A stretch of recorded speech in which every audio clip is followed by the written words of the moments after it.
SR9 news కి స్వాగతం. IIT తిరుపతికి ఆగస్టు 9, 2016లోనే భూములు కేటాయించి పనులు ప్రారంభించారు. ఎన్ఐటి తాడపల్లిగూడెంకు ఏప్రిల్ 16, 2016లో 172 ఎకరాలు, విశాఖలో ఐఐఎంకు ఏప్రిల్ 16, 2016లో 240 ఎకరాలు భూములు, సెంట్రల్ వర్సిటీ అనంతపురానికి ఏప్రిల్ 16, 2016లో 491 ఎకరాలు, ఐషర్కు 255 ఎకరాలు, ట్రిపుల్ ఐటీలకు కూడా భూములు అప్పట్లోనే కేటాయించారు.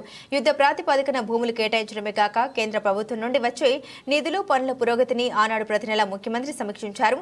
అభివృద్ధి వికేంద్రీకరణలో భాగంగా విభజన చట్టంలో ఉన్న విద్యా సంస్థల్ని కూడా రాష్ట్రంలోని వివిధ ప్రాంతాల్లో ఏర్పాటు చేయాలని నిర్ణయించారు. పనులను పూర్తి చేసేందుకు చిత్తశుద్ధితో కృషి చేశారు. ఆయా విద్యా సంస్థలకు పెండింగ్ లో ఉన్న రోడ్లు, త్రాగునీరు, ఇతర మౌలిక సదుపాయాల సమస్యల్ని వెంటనే పరిష్కరించేందుకు కృషి చేస్తామన్నారు. అధ్యక్ష, మీరు ఒకసారి ఐఐటీలో చూస్తే ఆనాడు తెలుగుదేశం ప్రభుత్వం ఆగస్టు 9, 2016లోనే భూములు కేటాయించి పనులు కూడా ప్రారంభించే విధంగా చేస్తాం జరిగింది. అధ్యక్ష, ఐఎం విశాఖపట్నానికి వచ్చేగల ఏప్రిల్ 16, 2016లోనే ఆనాడు 240 ఎకరాలు భూమి ఇస్తాం జరిగింది. అధ్యక్ష, ఐజర్ పోతే మీరు చూస్తే డిసెంబర్ 17, 2015లోనే 255 ఎకరాలు ప్రభుత్వం ఇస్తాం జరిగింది. అధ్యక్ష, ఇంకా ఎన్ఐటి తాడేపల్లిగూడెంకి వచ్చేగల 172 ఎకరాలు ఏప్రిల్ 16, 2016లో ఇస్తాం జరిగింది. అధ్యక్ష, ఇంకోటి ట్రిపుల్ ఐటీ డిఎంకి వచ్చేగల 151 ఎకరాలు మార్చి 31, 2016లో ఇస్తాం జరిగింది. ఇంకా సెంట్రల్ యూనివర్సిటీ అనంతపురం వచ్చేగల సుమారుగా 491 ఎకరాలు ఏప్రిల్ 16, 2016లో ఇస్తాం జరిగింది. అధ్యక్ష, ఇవన్నీ నేను ఎందుకు చెప్తున్నానంటే నాడు యుద్ధ ప్రాతిపదికంగా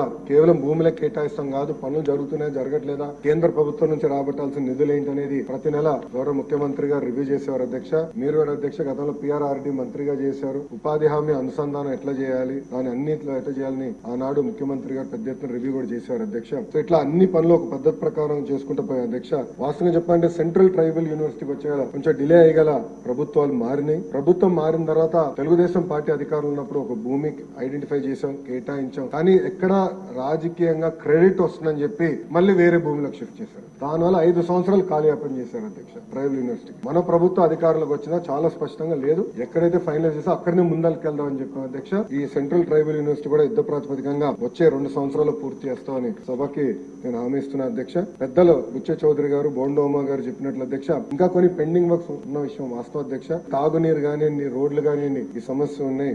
నా దృష్టి కూడా అధికారులు తీసుకొస్తాం జరిగింది. అది తప్పనిసరిగా సంస్థలతోనే మాట్లాడతాను. ఇంటెక్ కానివ్వండి, మ్యాన్ పవర్ కూడా డిస్కస్ చేసి తప్పనిసరిగా ఎట్లా టేకప్ చేయాలో చేస్తాం. పెద్దలు బుచ్చ చౌదరి గారు ఏకంగా రాజమండ్రి చేస్తే బాగుంటుందని కోరటం జరిగింది. అది ఆల్రెడీ ఒక ఆలోచనలో ఉన్నాం. తొందరలోనే మీతో చర్చించి ఎట్లా చేద్దాం అనేది will take it.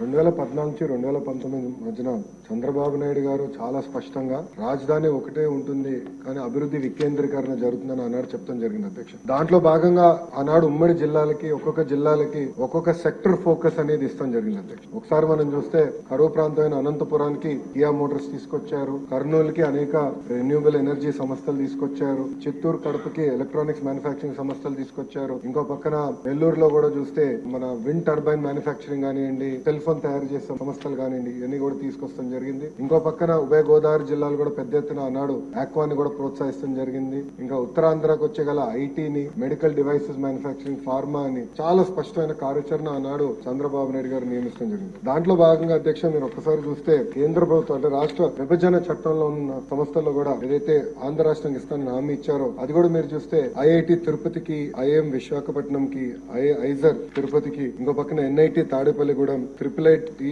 DM Kurnool, central university Anantapur, ఇంకా సెంట్రల్ ట్రైబల్ యూనివర్సిటీ విజయనగరం జిల్లా కూడా అన్నాడు మన ప్రభుత్వం కూడా ఇష్టం జరిగింది. అంటే మీరు చూస్తే అభివృద్ధి వికేంద్రీకరణ అంటే ఇది అధ్యక్ష, అంతేగాని 500 కోట్ల రూపాయలు ఖర్చు పెట్టి ఒక ప్యాలెస్ కట్టుకుంటాం కాదు అధ్యక్ష.